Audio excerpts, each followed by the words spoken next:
If you are appearing for paper-based IELTS, then you must know how to fill the answer sheet for listening and reading. When your test begins, your invigilators will give you a piece of paper. On the front side of that paper, you will see answer sheet for listening and on the back for reading. Your examiner will guide you where to write your name, center number, candidate number, date, etc. Your examiner will instruct you to write each and every alphabet in uppercase. And you will follow the same instruction when you transfer your answers on the answer sheet.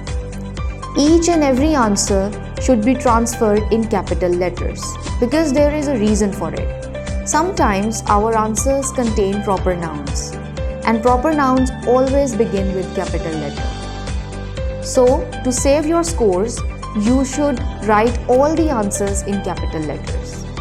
Secondly, you should use a lead pencil to transfer the answers, and your answer sheet should look neat and tidy.